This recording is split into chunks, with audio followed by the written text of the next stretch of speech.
Oh my god. Hey, Faber here with a guide on our latest explosive DPS. Just like Boothill, she destroys single target enemies, though thanks to her kit and ult generation, she can attack hard and frequently. Today I'll explain her wall of text of a kit, review her insane eidolons, then show her best builds and like cones all calculated for you today. Then we'll check out teams including the brand new Morza. Remember, this is all on the Create Experience server. So like and subscribe and share if this helps, and let's begin. Feixiao is a Wind Hunt 5-star unit and our second Wind Hunt in Star Rail, and our second general. Among base stats, Feixiao has a decent base attack of 601 and a very high speed of 112, one of the highest in the game. For trace priority, you want to focus on her ultimate, then talent, then skill, and her basic attack does not need any investment. So onto the kit. Feixiao's ultimate is core to her damage, and much like Acheron, she does not use energy. Rather, she generates her ultimate through her kit mechanics. Instead of wanting fast debuff application like Acheron, Feixiao will instead want high-frequency attacks from allies. So from Feixiao's talent, we can generate her ultimate ability. Feixiao will accumulate Flying Aureus when fighting up to 12 points, and she can launch her ultimate when it reaches 6, giving her a large reservoir of energy that she can hold on to just like Yun Li. Now for every 2 attacks dealt by allies, she generates 1 point, or in other words, every ally attack generates 0.5 points of Flying Aureus.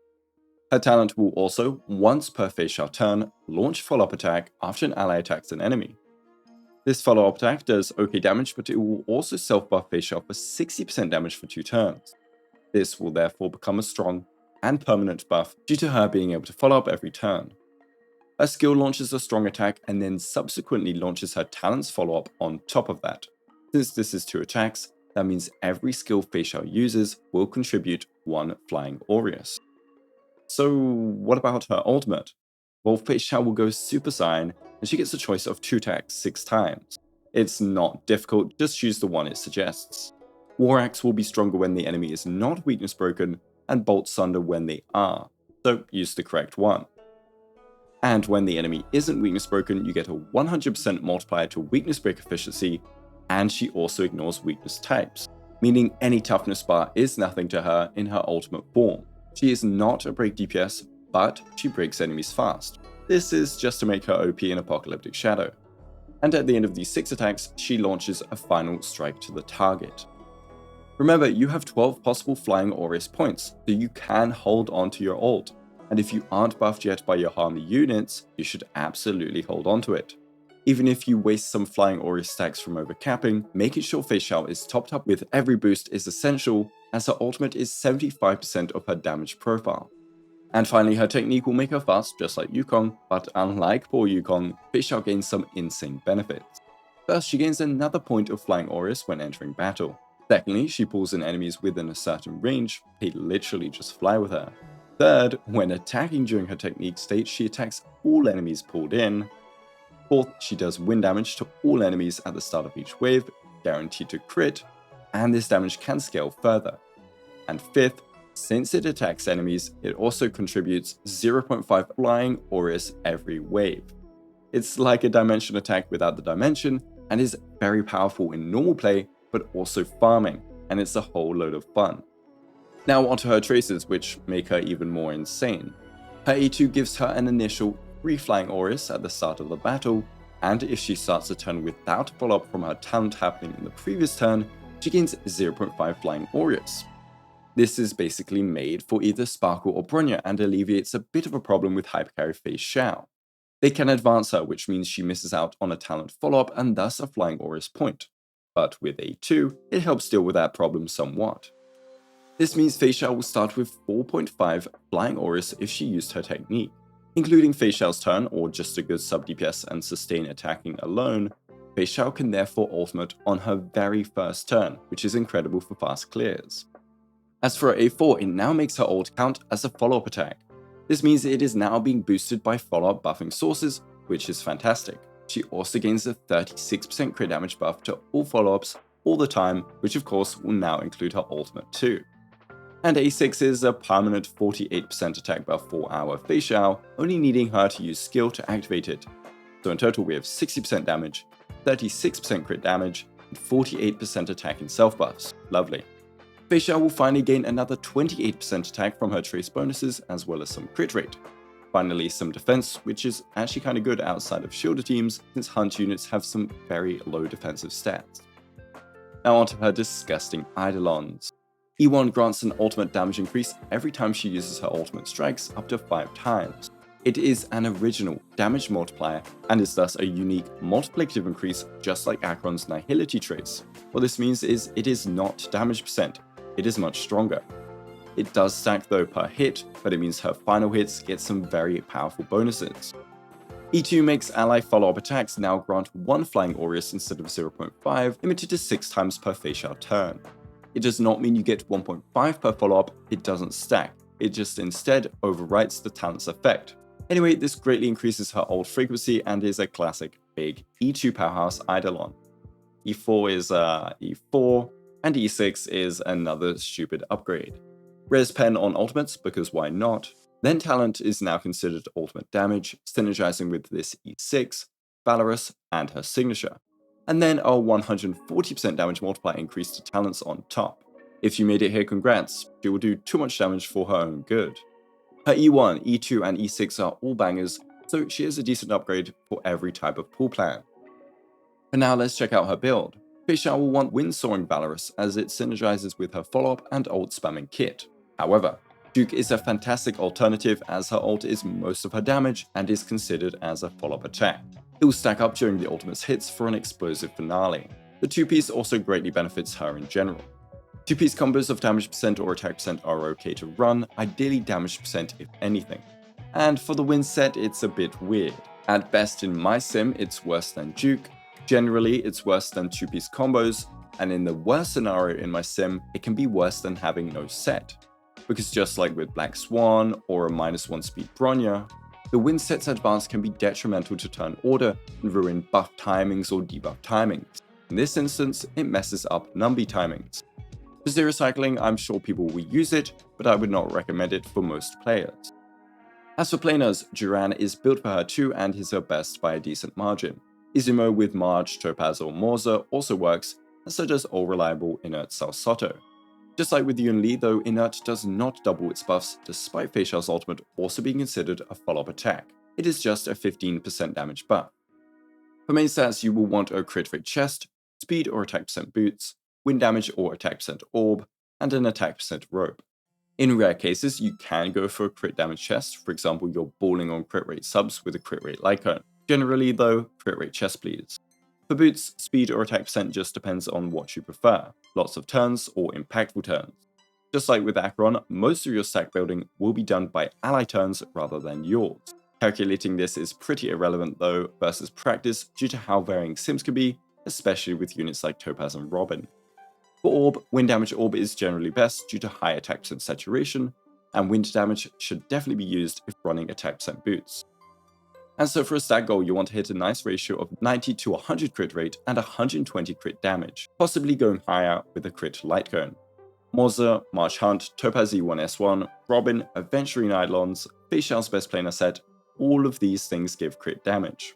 You'll have so much in her best teams that you will want to skew your crit rate to be very high in order to finish with a very strong crit ratio when all buffs are considered.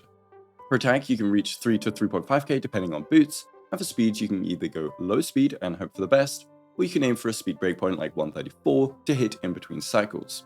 If using her with Robin, then Robin messes up everything anyways depending on when you ult, but 134 is still helpful.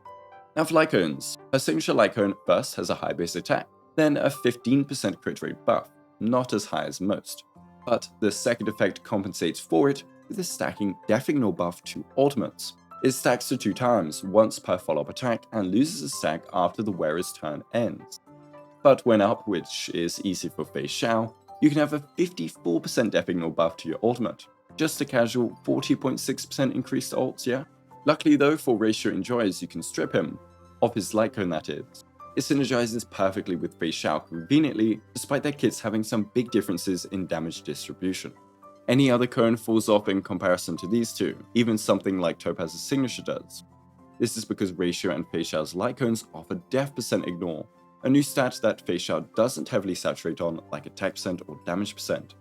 Do note that this is her personal damage though, and in a team like the IPC team, you have a lot of damage from Topaz, Robin, Aventurine, which will make her Lyco not as big of a boost overall when looking at the whole team's damage.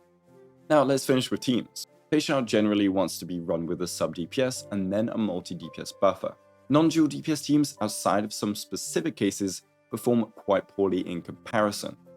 For sub DPS, we have three main options in general content: Topaz, Morza E6, or March Hunt E6. Topaz is limited but has a higher ceiling than Morza or March due to the fact that she is similar or more powerful at E0S1 versus at E6. So when considering an E1 or E2 on her part, she can scale higher, whereas the 4-star units are locked to their E6 limit. She has high potential with strategic play thanks to Nami advances.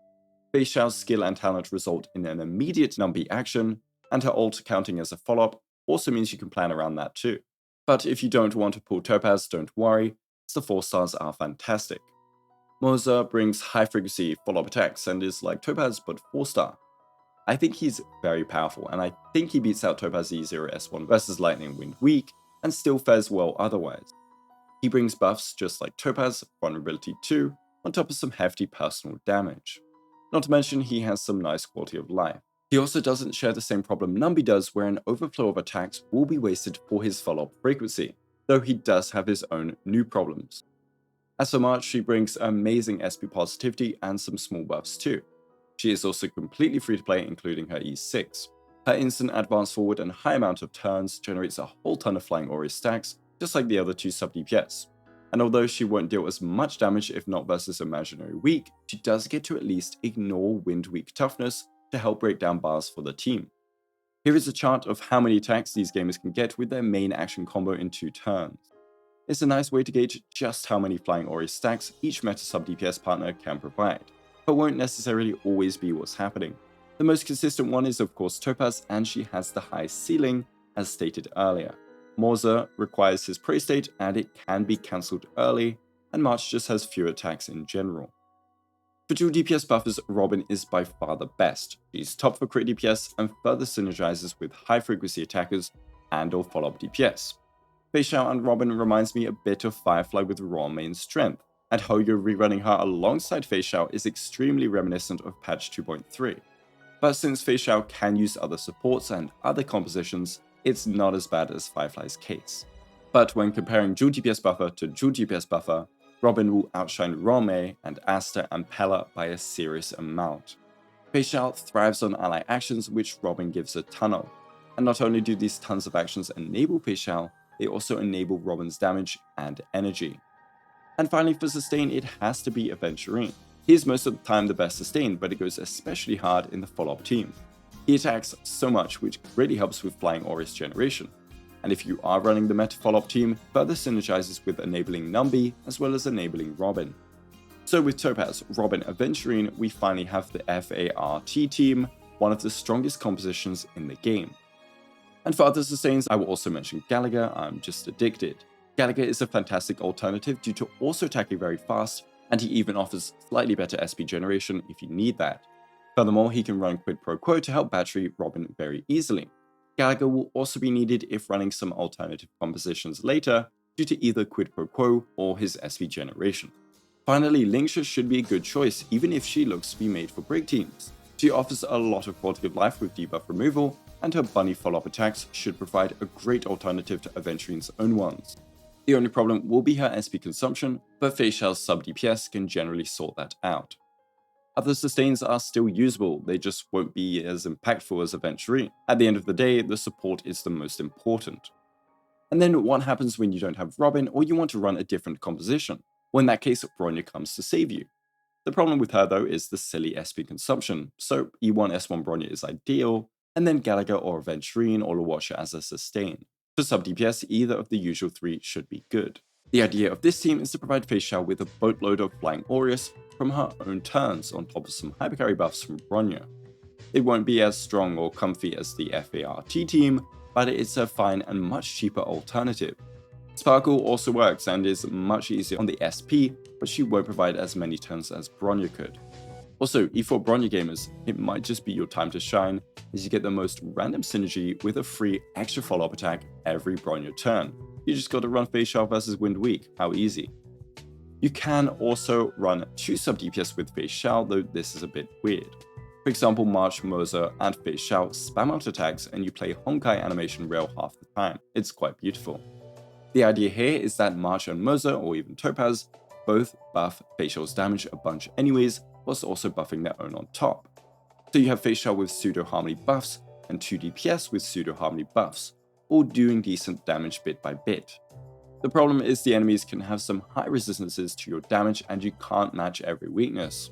So you wouldn't run this in Apocalyptic Shadow, but in MOC I think it's usable. It reminds me of Triple Dot, but a bit better buffing wise. We then also have my favorite team ever that I won't stop testing with every new unit. The Mosquito Team, as some people now call it, also works fantastically with Feixiao. She can void the quid pro quo stacks just like Acheron, but Robin gets enough with moderate RNG, and Feixiao's high amount of attacks enable high energy generation for her anyway. You'll get a ton of charges for Feixiao, thus tons of ults, and they will all be boosted by Bronya and Robin. It's a hypercarry Feixiao team basically, but very synergistic. And in Pure Fiction, you can either hope for an OP buff that lets you abuse follow-ups and make units like Topaz and Feixiao S tier in Pure Fiction, or you can use Feixiao with Jade E1 for a stupidly fun composition. Because the buff was decent and because Robin and Avenging are just OP in Pure Fiction anyway, the IPC team managed 40k despite being all single target gamers. We'll have to see how it fares when the buff is not synergistic and all teams without Aventurine. As for Jade, you get a nice combo of Feixiao skill into follow-up for 6 Jade charges, into Jade follow-up, into Feixiao follow-up for another 3 Jade charges, all whilst gaining 2 flying auras for Feixiao herself.